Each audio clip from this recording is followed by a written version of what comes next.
Hello and welcome to News Across Nigeria. I'm Olumide Macaulay. Coming up on the program today, the Supreme Court delivers judgment on a suit filed by the Senate President, Dr. Bukola Saraki.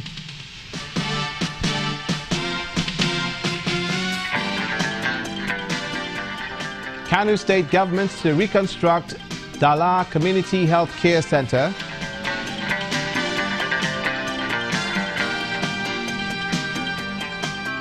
And DPR seals more petrol stations in Abuja.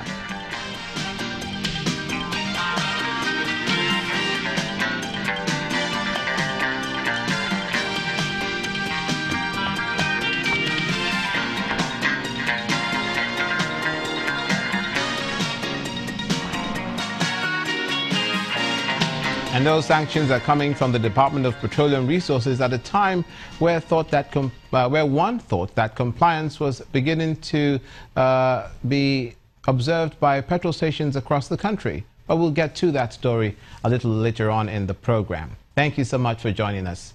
Now we begin, however, with tragic news coming out of Benue and Taraba states. Several persons are feared killed following fresh violence in those states in the north-central region.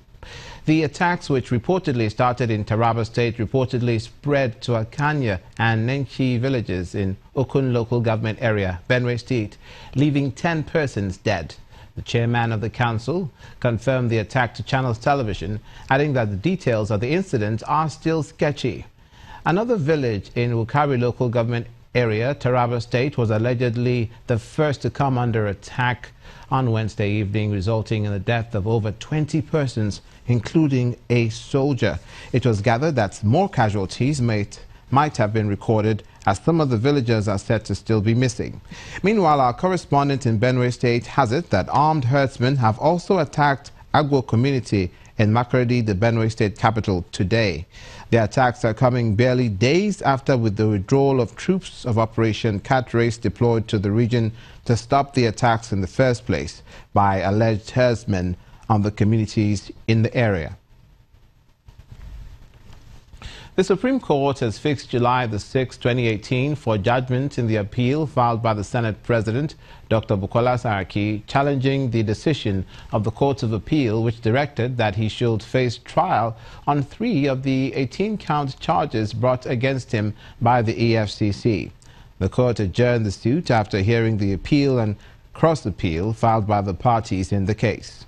While the Senate President is seeking the court to uphold the no-case submission ruling by the Code of Conduct Tribunal, the EFCC on its part is asking the court to hold that a prima facie case has been established against the Senate President in all 18 counts of false assets declaration before the Code of Conduct Tribunal. The Court of Appeal said we should go back to the tribunal.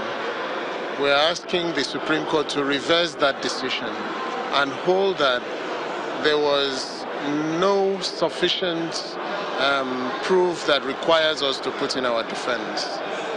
In other words, that the no-case submission that we made in regard to those 3 should be upheld by the Supreme Court. Because, you see, when you're saying no-case submission, amongst the reasons that you might say no-case submission is that the ingredients of the offense, they were not sufficiently proved that requires the defendants to put in a defense.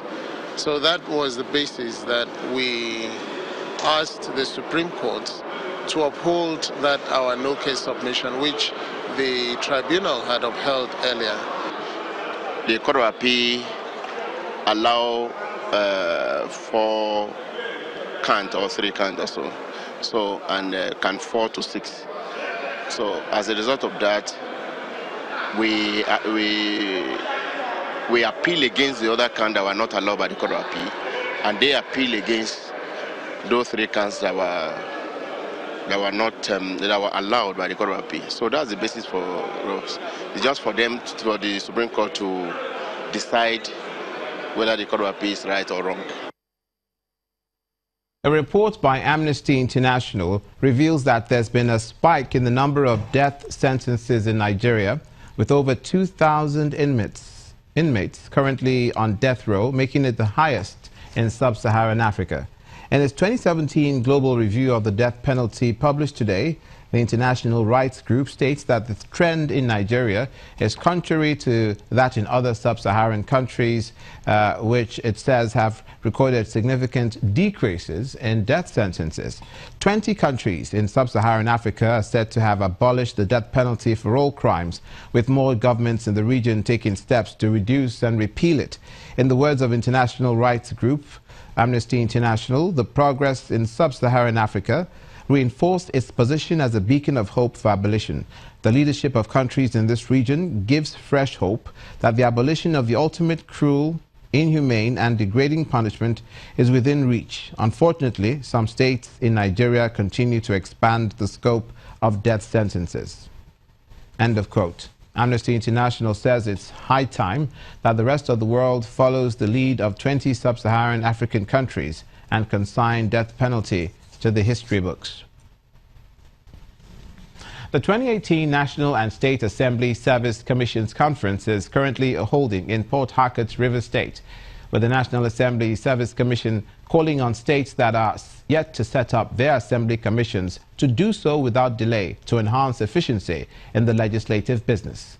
Meanwhile, the state governor, Nyesom Wike, who opened the event, believes that the legislature remains a key institution in the promotion of democracy. Service of real estate. It's the 7th National and State Assembly Service Commissions Conference, holding in Port Harcourt, the Rivers State capital. The event is coming 8 years after it was last held in 2010 in Imo State due to what the commission described as logistics challenges. In attendance this time are some members of the National and State Assemblies, the clerk of the National Assembly, chairman of State Assembly Service Commissions, and other government functionaries.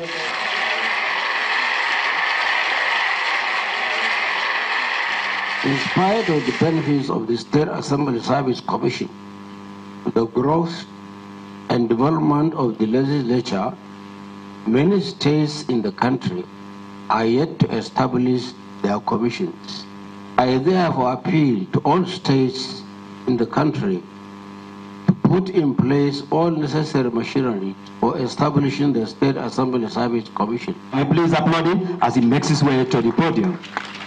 Representing the Speaker of the House of Representatives, the Deputy Chief Whip emphasizes the importance of the legislature. The civil service structure of the legislature is under the supervision and management of the Assembly Service Commission.